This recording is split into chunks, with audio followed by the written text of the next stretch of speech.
안녕하세요. 소소한 책 이야기 이민아입니다. 네, 오늘 제가 읽고 온 책은요, 바로 육아서의 레전드라고 불리는 책입니다. 그리고 제가 진짜로 읽어보니 그런 평을 받을 만한 가치가 있는 것 같은 생각이 드는, 제가 읽는 책에 대해서는 많이 긍정적이에요. 네, 그런 생각이 드는 책인데요. 이 책은 신간이 아니에요. 아마 이걸 지금 검색으로 이 영상을 보고 계신 분들은 이 책을 거의 다 아실 거예요.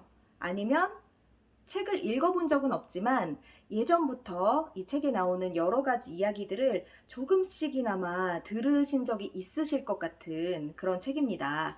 바로 1996년에 초판이 발행이 되었던 책이고요.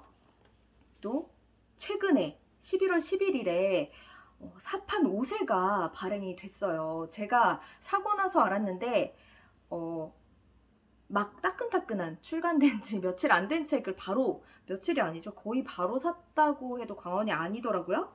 네, 저는 사실 이분을 처음에는 가수 이적 어머니라고 알았어요. 그리고 나서 이분이 그 이전부터 이제 계속 여러 가지 교육 운동을 하셨던 분이고, 또 여성학자라는 걸 이제 뒤늦게 알게 됐고요.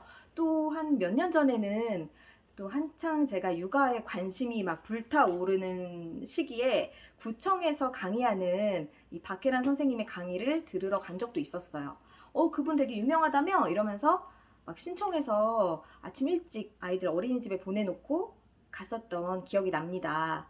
네, 가서 보니까 이제 여러분들이 강의 듣고 나서 막 책을 들고 나가서 사인을 받는데, 저 선생님이 책도 쓰셨었네? 사인을 받을 정도로 뭔가 되게 감명 깊었나 보다, 팬인가 보다 했는데, 저도 이제서야 읽고 나니까 다시 과거로 돌아가서 사인을 받고 싶다는 생각이 듭니다. 네, 일단은 책에 대한 이야기를 좀 하기 전에 이 책의 목차라든가 처음에 짚어드리는 부분들 알려드릴게요. 이 책은 아까 말씀드린 대로 엄청 오래된 책이고요. 그럼에도 불구하고 많은 사랑을 받고 있고, 나무를 심는 사람들 출판사에서 이번에 출판을 했습니다. 그리고 전체 분량이 사진까지 다 포함해서 263쪽까지 있어요. 최근에 봤던 책들이 다 300쪽을 넘는데 거의 별 차이는 없을 듯도 하면서 이 정도. 제가 집중해서 어제 저녁에 조금 읽고 오늘 오전 내내 정말 집중해서 읽었어요. 좀 많이 몰입이 되더라고요. 저의 관심사가 다 이 안에 녹아들어 있기 때문에 정말 시간 가는 줄 모르고 읽었습니다. 근데 목차를 읽어드리면 아마 또 들으시면서 이런저런 생각을 하시게 될 거예요. 자, 먼저 챕터 1, 코끼리 발바닥과 박신혜. 역사를 만드는 엄마, 둔하면 편하다. 집은 사람을 위해 있다. 대화가 따로 있나? 챕터 2, 내 뜻대로가 아닌 네 뜻대로. 너의 뜻대로.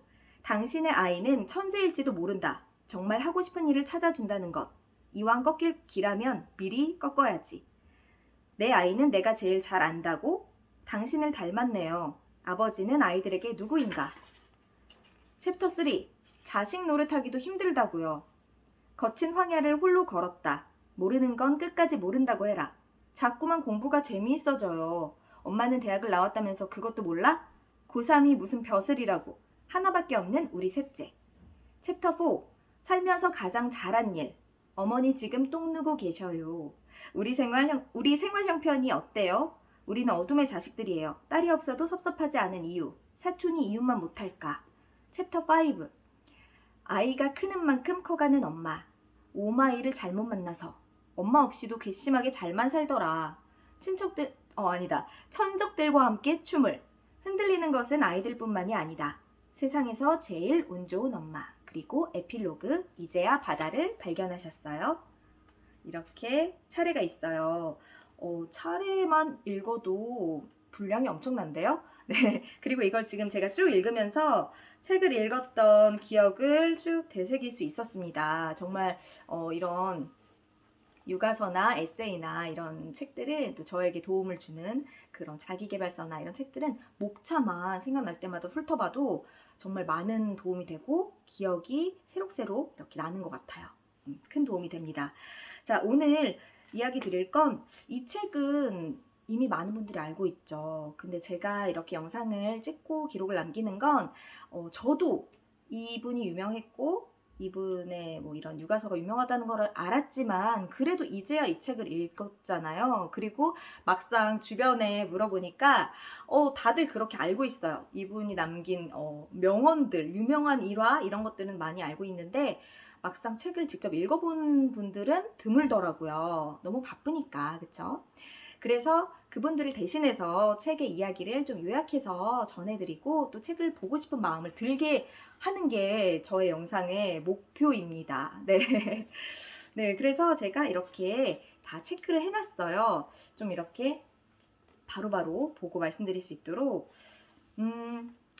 요즘에 저도 사실 아이를 키우면서 큰아이가 2학년, 작은아이가 7살이 됐잖아요. 그러면서 정말 항상 매일매일 육아에 대한 고민이 많아요. 남편에게도 얘기를 했지만 이렇게 우리가 바쁘게 하루하루 살아가는데 아무래도 나는 신랑한테는 다 얘기를 표현은 하지 않지만 매일매일 정말 치열하게 내 머릿속에서는 아이의 교육 그리고 지금 공부하고 있는 거 그런 로드맵들 이런 거를 계속 무수히 펼쳐나가면서 계속 썼다 지웠다 하고 있다. 나는 사실 되게 머리가 바쁘다. 이 육아라는 걸 자연스럽게 하고 싶은데 뭐 자연스럽게 드는 생각이겠죠. 근데 사실 고민이 너무 많고 엄마들을 만나면 아이들 하원시키고 학교시킬 때 만나면 정말 매일 만나도 한 5분 10분 잠깐씩 만나도 그렇게 할 얘기가 계속 있어요. 육아에 관한 이야기, 교육에 관한 이야기, 아이들 키우는 이야기 그런 것들 그렇게 매일 고민이 있고 또 항상 이렇게 고민하고 고심하고 노력하는 사람들이 바로 부모입니다. 네, 이렇게 그런 면에서 항상 고민을 하고 있다는 이야기를 지금 하고 싶었고요. 그렇기 때문에 정말 이 책이 이런 오랜 기간 동안 레전드로 꼽힐 정도로 계속해서 판매되고 발행되고 부수를 찍지 않았나 하는 생각이 들어요. 여기서 처음에 딱 나오는 말이 아이를 키울 생각을 하지 말고 아이를 있는 그대로 받아들여라 이런 말씀을 합니다. 정말 그냥 자기 자신을 키우면서 아이들이 커가는 모습을 따뜻한 시선으로 바라봐줘라 이런 이야기예요. 그리고 또 이 책을 더 믿고 사서 보는 이유가 그 박혜란 선생님이 아이들을 아들 셋을 모두 서울대에 보낸 걸로 유명하잖아요. 근데 그 얘기는 뭐 그렇게 막 하지 말라고 하시더라고요. 근데 이미 그걸로 하도 유명해져 있어서 근데 그것만으로 이제 얘기가 끝나는 게 아니고 그 후에 이 선생님이 2판, 3판, 4판 이렇게 발행을 하면서 계속 앞에 이렇게 전하는 말씀처럼 이제 펴내면서 남기는 이야기 글들을 앞에 계속 다 수록을 해두셨어요. 그것들을 읽어보니까 처음에 이 글을 쓸 때는 50대셨지만 이제는 70대로 알고 있거든요. 네, 시간이 흐르고 처음에는 아이들을 이제 막 대학에 보낸 어머니였지만 이제 점점 아이들이 독립을 해서 입판을 내고 그 다음에 큰아이가 아이 아빠가 되고 또 이제는 6 손주의 할머니가 되고 이렇게 차근차근 시간을 밟아가면서도 계속 이 책을 선생님의 신념이라고 생각하고 또 보완해서 내시고 이렇게 하신 거잖아요. 그런 걸로 볼 때 또 그러고 꾸준히 그때부터 지금까지 많은 부모들의 선택을 받고 있다는 면에서 더 믿음이 갔습니다. 네, 저는 항상 이렇게 뭘 말을 하면 말이 길어져요. 뭔가 요약을 잘 못하나? 자, 이래서 아이들을 키울 생각을 하지 말고 좀 바라봐줘라. 그런 면에서 벌써 첫 장부터 상당히 뜨끔했습니다. 네. 계속 아이들을 자꾸 변화시키려고 하잖아요. 엄마 아빠는.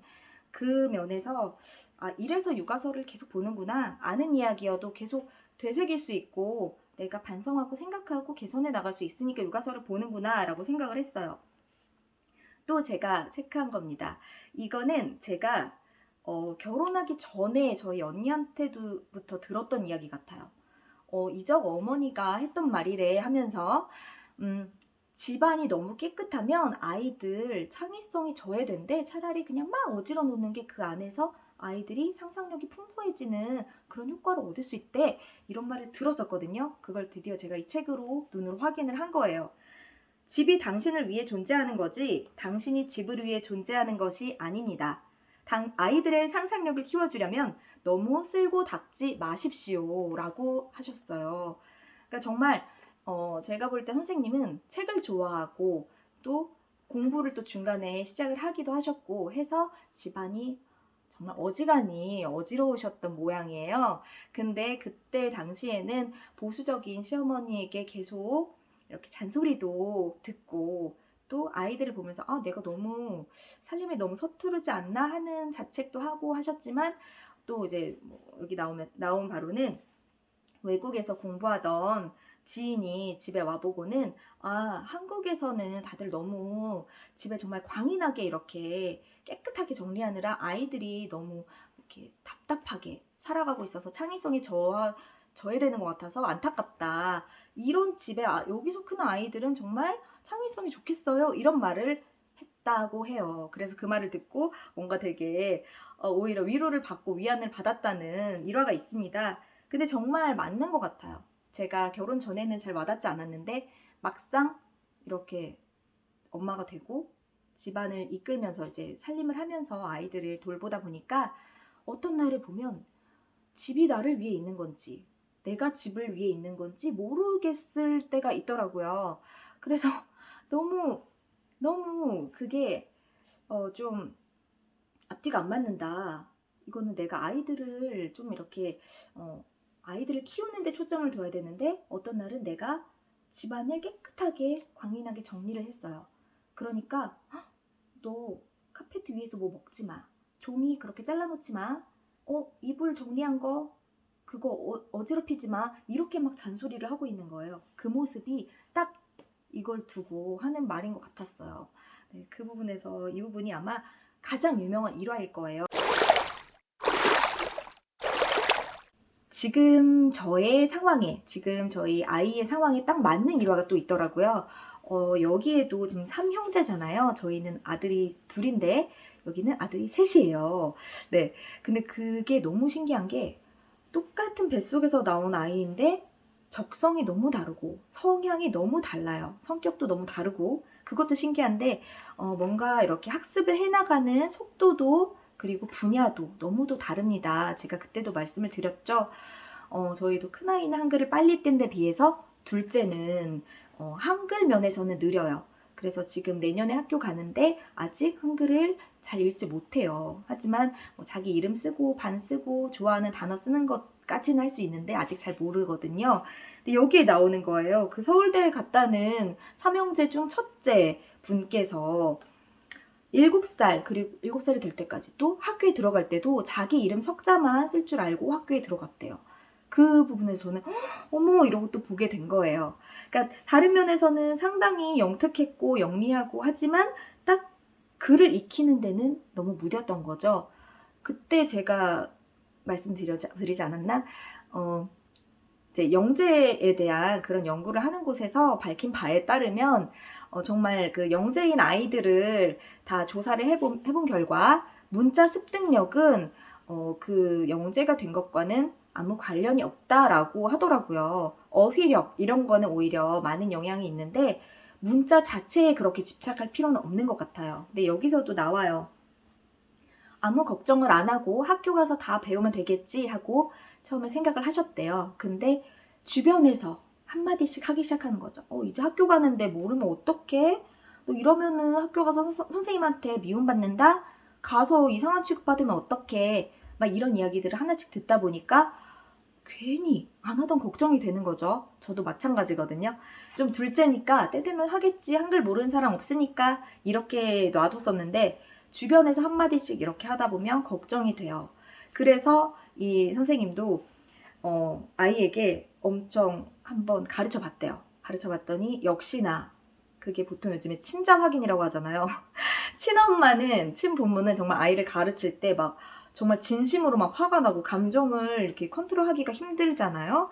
그래서 막 정말 이 돌대가리야 이러면서 막 화를 냈다고 합니다. 그러다가 금방 정신을 차리고 이제 중단을 하셨다는 이야기인데, 그러다가 이제 학교에 그냥 들어갔대요. 들어가서 금방 익히고 또 오히려 새로운 내용에 귀 기울이고 학교 수업을 너무 즐거워하다가 받아쓰기를 정말 열심히 하면서 성적을 높여가면서 그러면서 아이의 성취감을 키워갔다고 합니다.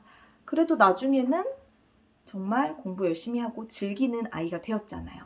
네, 이 이야기를 보고 또 한 번 위로를 받고 또 저의 그 교육에도, 아이의 교육에도 적용을 다시 하겠다라고 마음을 먹게 됐어요. 네, 정말 이래서 책을 보나 봅니다. 계속 이 말을 하게 되네요. 여기에 또 나와요. 이 삼형제는 초등학교 때 그렇게 특출나지가 않았어요. 그리고 뭐 학원도 뭐 예습, 복습, 집에서 공부하고 그런 거 말고는 예체능 계열만 학원을 다녔다고 하고요. 그것도 본인이 정말 원할 때, 싫어하면 그만두고 이런 식으로 그렇게 생활을 했다고 하고요. 초등학교 때는 남들 다 하는 반장, 회장 이런 거 안 해보고 넘어갔다고 합니다. 어떻게 보면 정말 요즘에는 회장, 부회장 이런 거 안 하는 사람이 없다고 할 정도로 다들 많이들 하잖아요. 하고 싶어 하고. 근데 그 정도로 엄마가 그냥 아이들의 자율성에 맡겨둔 거예요. 근데 그런 아이들이 중학교에 가더니 엄마 공부가 재미있어져요 라고 말을 했다는 거예요. 진짜 본인이 부족한 걸 알고 학원도 본인이 부족한 부분을 콕 집어서 엄마 나 이 부분 학원 가서 한번 배워보고 싶어요. 이 학원 잠깐만 보내주세요. 이렇게 할 때 보내고, 그게 정말 싫다는 아이 억지로 미는 것에 몇백 배, 몇천 배의 효과가 있을 거라고 저는 생각을 해요. 많은 분들이 공감하실 것 같고요.